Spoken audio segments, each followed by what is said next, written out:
మీన రాశి వారికి ఈ వారం వృత్తి ఉద్యోగాల పరంగా వ్యాపార పరంగా సానుకూల పరిస్థితులు గోచరిస్తుంది. రావాల్సిన ధనం చేతికి అందుతుంది. వ్యాపార అభివృద్ధి చాలా బాగుంటుంది. ఉద్యోగంలో కూడా ఎటువంటి ఇబ్బందులు లేని వాతావరణం నెలకొంటుంది. అయితే కుటుంబంలో మటుకి చిన్నపాటి ఇబ్బందులు ఉండే అవకాశం ఉంది.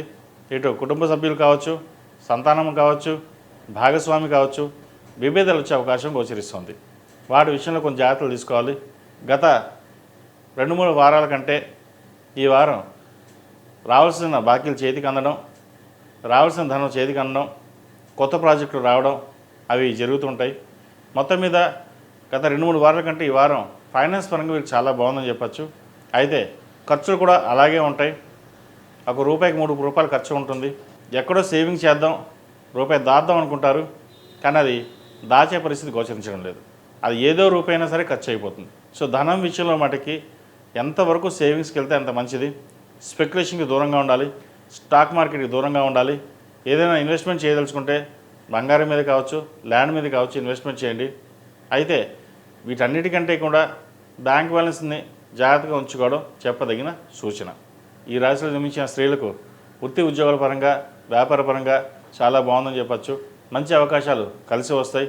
పేరు ప్రఖ్యాతలు సాధించగలుగుతారు. జీవిత భాగస్వామితోటి సంతానంతో కొంత మెలకుగా ఉండడం చెప్పదగినది. లేకపోతే ఇబ్బందులు వచ్చే అవకాశం గోచరిస్తుంది.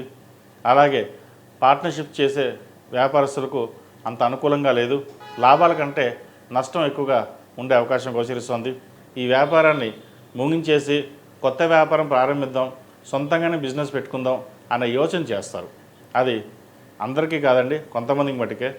అయితే అటువంటి వారికి మంచి ఫలితాలే సంప్రాప్తిస్తాయి. ఈ రాశిలో జన్మించిన విద్యార్థులకు కాలం అనుకూలంగా ఉంది. మీరు చేయాలనుకున్న పనులు చేయగలుగుతారు. పరీక్షల్లో మంచి ర్యాంక్ని సాధించగలుగుతారు. నలుగురిలో పేరు ప్రఖ్యాతలు తెచ్చుకోగలుగుతారు. వీరికి ఏనాడు సరే నడుస్తుంది కాబట్టి 8 శనివారాలు శనికి తైలాభిషేకం చేయడం, అఘోర పశుపతి హోమం చేయించడం చెప్పదగిన సూచన. ముఖ్యంగా పెద్దవాళ్ళైతే కాలభైరవ రూపుని మెడలో ధరించండి. అదే విద్యార్థులు అయితే మేధా దక్షిణామూర్తి రూపుని ధరించండి. అలాగే స్త్రీలు ఇంద్రాణి రూపు ధరించడం చెప్పదగిన సూచన. ఈ రాశిలో జన్మించిన వారికి కలిసి వచ్చే సంఖ్య 8, కలిసి వచ్చే రంగు తెలుపు. ఏదైనా పని మీద బయటకు వెళ్ళినప్పుడు గురువారం కానీ ఆదివారం నాడు కానీ వెళ్ళండి, మంచి ఫలితాలు సంప్రాప్తిస్తాయి. మీన రాశి వారు దుర్గాదేవి దర్శనం చేసుకోవడం మంచిది. కుదిరితే ప్రతిరోజు దుర్గా అష్టోత్తరం పఠించినట్లయితే మంచి ఫలితాలు సాధించగలుగుతారు.